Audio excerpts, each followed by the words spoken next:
अस्सलामुअलैकुम नाज़रीन, MR news studio से मैं हूँ कंजा तनवीर। उस्मान बुज़दार का बतौर वज़ीर आला पंजाब इस्तीफ़ा मंजूरी का इक़दाम लाहौर हाई कोर्ट में चैलेंज कर दिया गया। दरख्वास्त में इस्तदा की गई कि उस्मान बुज़दार का इस्तीफ़ा मंजूर करने का नोटिफिकेशन कालअदम करार दिया जाए और इन्हें ओहदे पर बहाल किया जाए।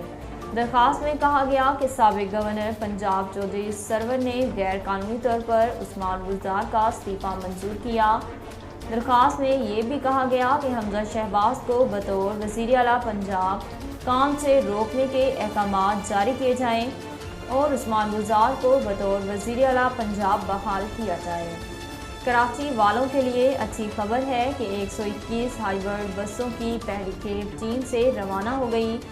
वज़ीर ट्रांसपोर्ट सिंध अवैस कादर शाह ने कहा कि बसें 18 रोज़ में कराची पहुंच जाएंगी। सूबाई हुकूमत चीन से मजमूई तौर पर 250 जदीद बसें मंगवा रही हैं। वज़ीर ट्रांसपोर्ट सिंह ने बताया कि इन 250 बसों में से 240 कराची और 10 बसें लाड़काना में चलाई जाएंगी। नौ मुंतखब वज़ीर आज़म आज़ाद कश्मीर सरदार तनवीर इलियास का कहना है कि साबिक़ वज़ीर आज़म सरदार अब्दुल क़य्यूम नियाज़ी की तब्दीली का फैसला इमरान खान का था।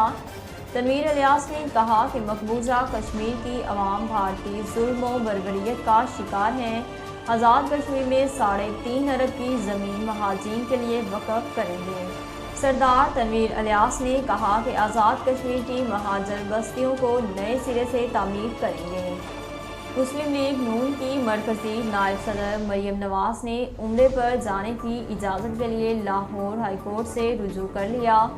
लाहौर हाई कोर्ट का 2 रुकनी बेंच मरियम नवाज़ की दरख्वास्त पर आज समाअत करेगा। मरियम नवाज़ ने अपनी दरख्वास्त में मौक़िफ़ इख्तियार किया कि अदालती हुक्म पर पासपोर्ट सरेंडर कर रखा है। उम्रे की अदायगी के लिए सऊदी अरब जाना चाहती हूँ, लिहाजा उम्रे की अदायगी के लिए जाने की इजाज़त दी जाए।